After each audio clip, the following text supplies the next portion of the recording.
Mr Deputy Speaker, I rise to speak in support of the Premier's motion of condolence and to personally express sincere sympathy to those Queenslanders who have lost loved ones and to those many Queenslanders who have lost so much as a result of the recent floods and storms.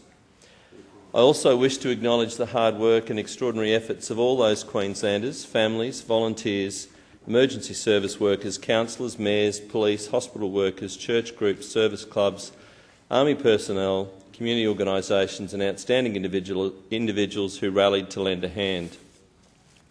At home, we dodged another bullet. The Gold Coast, for the most part, was spared the worst of the extreme weather. We were just plain lucky. Mother Nature cut us some slack.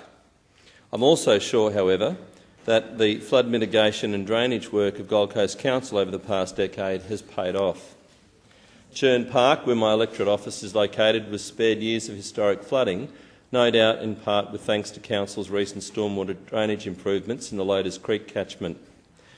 While rainfalls weren't as significant in the Hinds Dam catchment as other parts of the state, the newly raised Hinds Dam and flood mitigation works held back some 5 metres of floodwaters and significantly slowed flows into the Nerang River. While we dodged the floods, we weren't, however, spared from the power outages, with many families inconvenienced and suffering hardship after days without power. I want to thank and acknowledge Minister Davis and the work of our community recovery teams for their hard work in delivering hardship grants, but not just grants, comfort, support and counsel to the many families who came for assistance. I also want to acknowledge the hard work and long hours put in by those Energex workers who endured long hours and oftentimes dangerous conditions to restore power to a record number of homes, businesses and rural properties.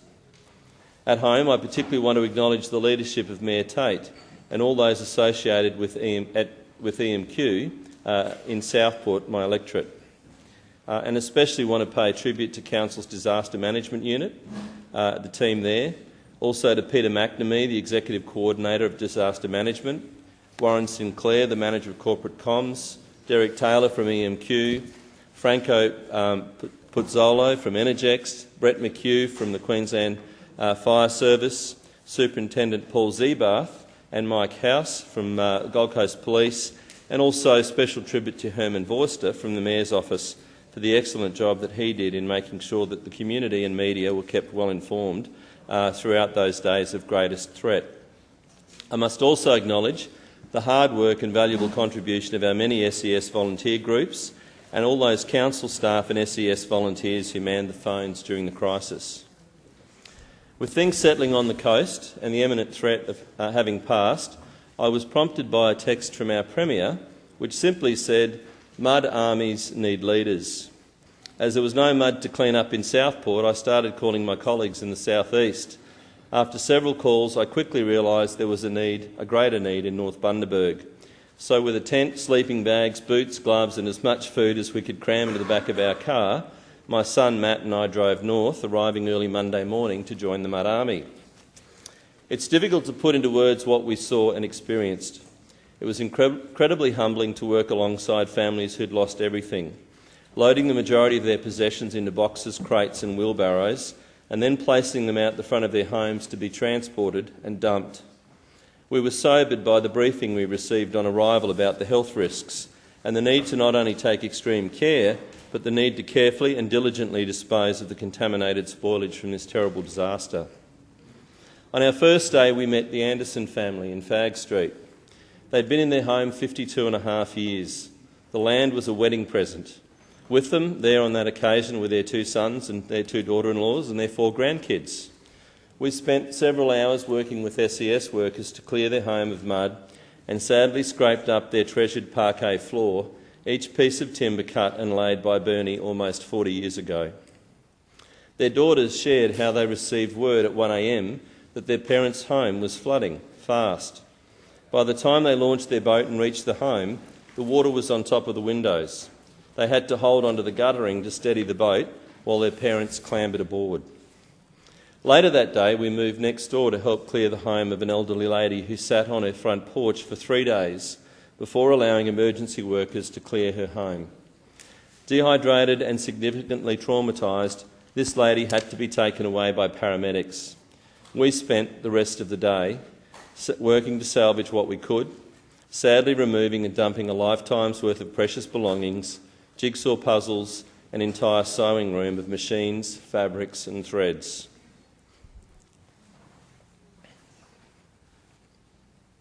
It was for Matt and I an incredibly humbling and enriching experience to witness the courage and stoic resolve of these amazing families and individuals. Thanks. Later that evening, I contacted Bryce and Donna Saville, pastors of the Church of Christ in town, and old family friends in the hope that we could pitch our tent in their backyard. Bryce suggested we meet him at the church, where we were surprised to meet Bob and Marg Hendy, a lovely old couple who willingly opened up their home to us for the rest of the week. Marg not only proceeded to overfeed us for the next few days, but made us feel extremely welcome and willingly washed our muddy clothes off each evening on return. And one evening, had the great pleasure of being hosed off by Bob in the backyard and having to strip down to my underwear so that I could sneak in the back laundry door and grab a much-needed shower. It was Bob, not Marg.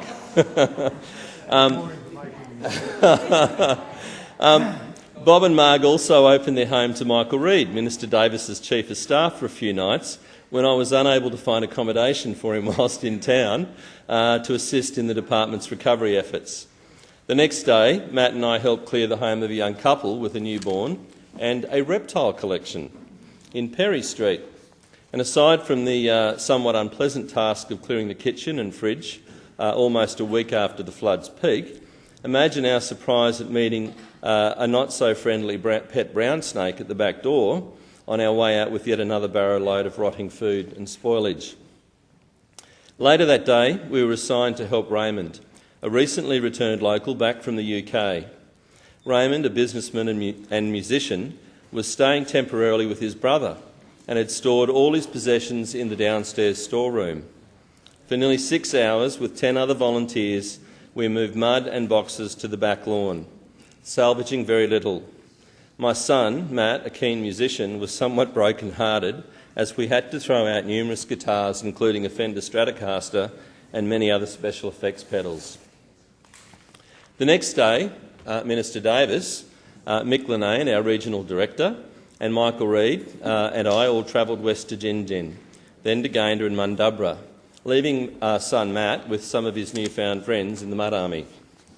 In Gin Gin we met the flood recovery team, most of whom were based back in Gympie, and had to travel each day to staff and support this one of our many staging posts, recovery and outreach centres. Then we travelled to Gayndah, where we met North Burnett Regional Council Mayor, Councillor Don Waugh, and our recovery centre team. It was here that Minister Davis and I met an elderly lady who had lost everything again. Her courage and resolve were nothing short of inspirational. As we met with the staff, we listened as they shared stories from their outreach into the region and heard many sad stories of not just the devastation, but of elderly farmers with nothing left, and met some of the Lifeline counsellors who were working closely with people they had identified as suicide risks. Councillor Joanne Dowling showed us around that afternoon, and while we were out, we inspected the home of council employee Greg Willis, best known to his mates as Rooster, who had lost everything, but ironically his Roosters flag, which was still fluttering out the front, attached to a large sculpted Roosters letterbox, standing proud amidst the rubble. It was a disaster. In Mundubra, we visited the evacuation centre. We also went on to visit our recovery centre, and then Deputy Mayor Faye Whelan took us to meet some of the families hardest hit. Faye and her family know the town well, having been in business here for more than 38 years. Faye fought back the tears as she shared many personal accounts and introduced us to some of the families worst hit. I lost count of the many times she simply said, "How do we recover again? How do we recover again?"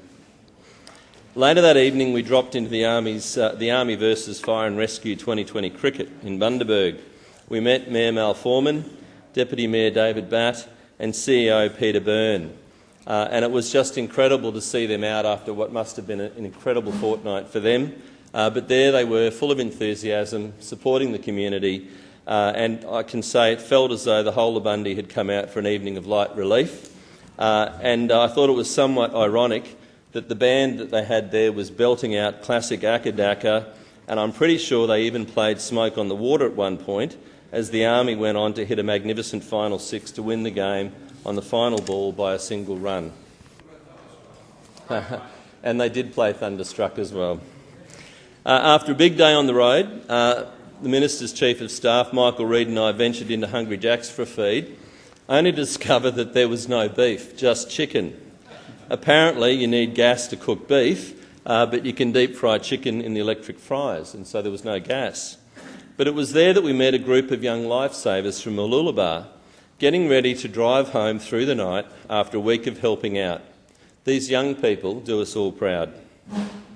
On my last day in Bundaberg, I called in and met Charmaine Matabu, our Bundaberg Child Safety Services Centre manager. Her office and the desks and offices of her team had been turned upside down as the office was transformed into a temporary operations centre at the height of the crisis.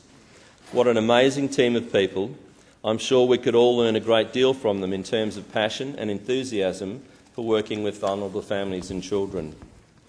On the way home, we called in to visit member for Maryborough, Anne Madden, and her husband Lloyd, and sadly there's not time this evening to detail our time in Maryborough except to say that Anne, Lloyd and her electoral staff can only be commended for their hard work in the city's recovery efforts.